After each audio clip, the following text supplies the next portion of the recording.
अब उन देवताओं को जब ये देवता पद प्राप्त करने की या स्वर्ग जाने की जो साधना करके चले गए, उसी साधना को ये अंतिम मान रहे थे, श्रेष्ठ मान रहे थे।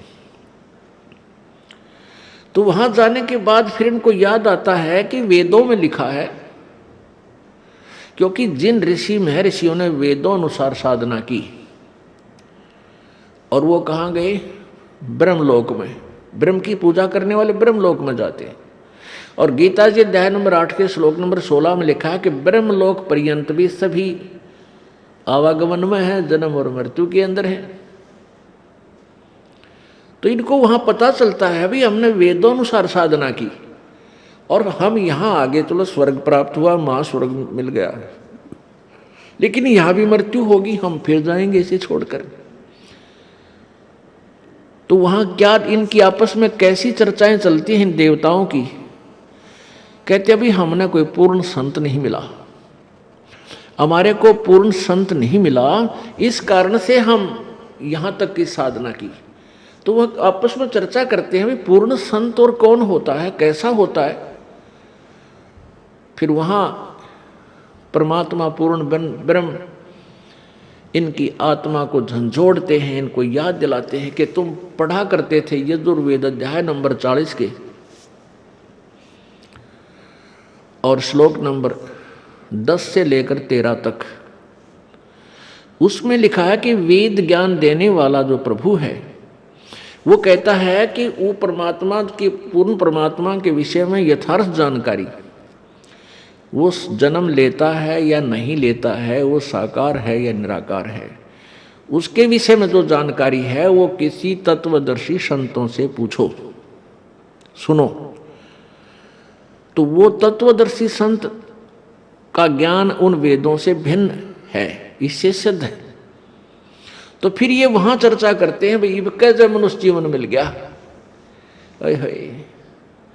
अब के जब मनुष्य जीवन परमात्मा दे देगा। कहते हैं हम पूर्ण संत की तलाश करेंगे जो वेदों से भी आगे का ज्ञान जानता हो।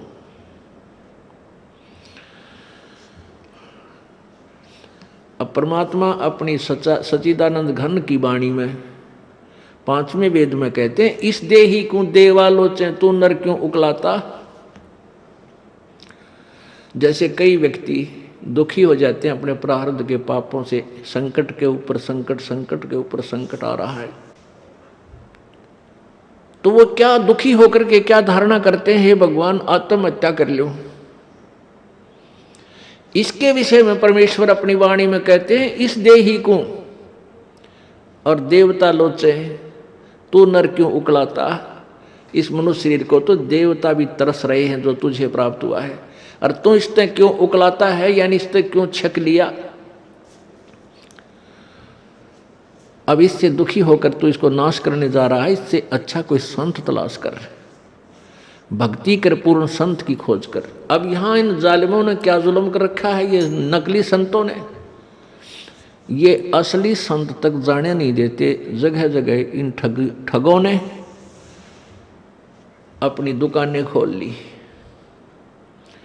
ना इनको कैखे का पता, ना भगवान का पता, ना भक्ति का ज्ञान, और लंबे चौड़े आश्रम बना लिए और ऐसी मार्मिक बातें लिख दी।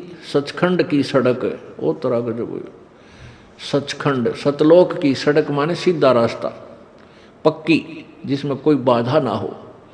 तो श्रद्धालु तो फिर जाएगा भाई, जिसको रोग है, जिसको चाह है परमात्मा की, वहां जा फंसे नकलियां के पास।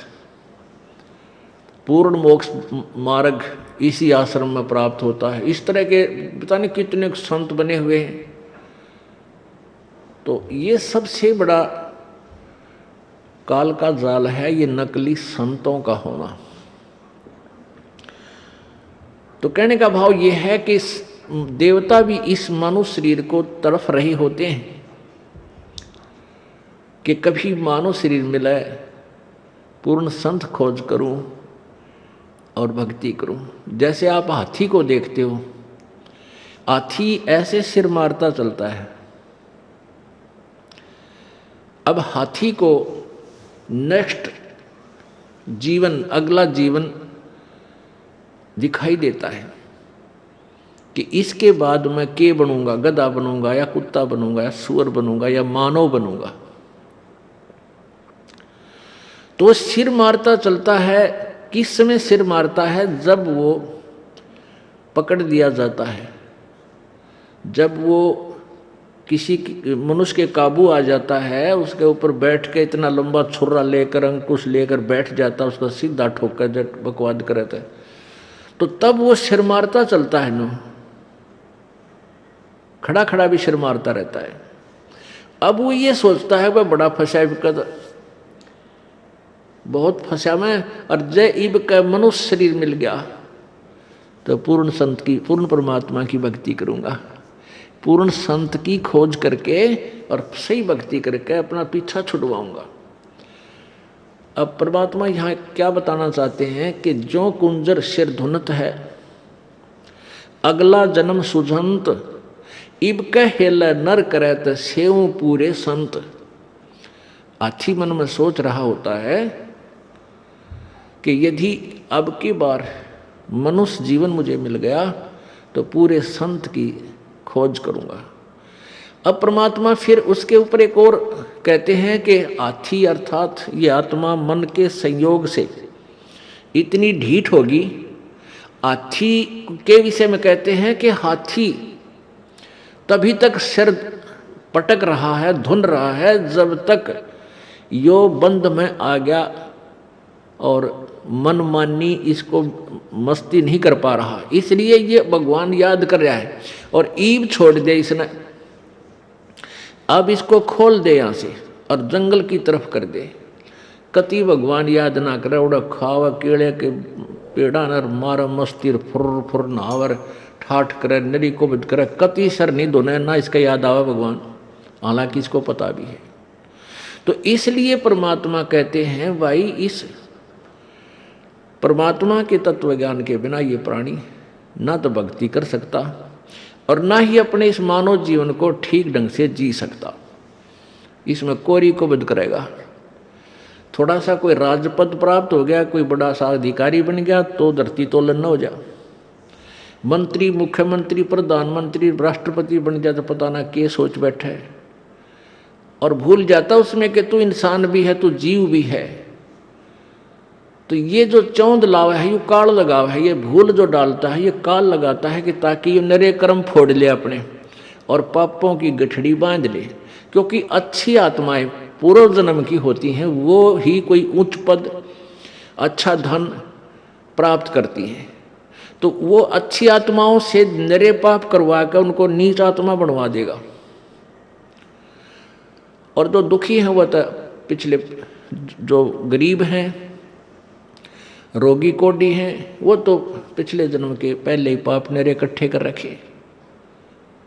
तो पुण्यात्माओं तत्व ज्ञान से हमें ये जानकारी होगी कि पूर्ण संत हमें मिला है, उनसे हम भक्ति लेकर साधना सत साधना करें और मर्यादा में रहेंगे तो हमारे पाप कर्मों से आने वाले प्रारब्ध के जो कष्ट हैं वो पाप भी कट के हमें सुख होगा। यानी आप पर आने वाली आपदाएं संकट भी दूर होंगे, आप निर्धन भी नहीं रहोगे, आप धनी बन जाओगे। एक तो आप यहाँ के भौतिक सुख के भौतिक धन के धनी बनोगे और आध्यात्मिक धन के भी आप धनी बनोगे। आप दोनों ही धनी इस परमात्मा की सत्य साधना से। कौन से परमात्मा की? उस पूर्ण ब्रह्म की।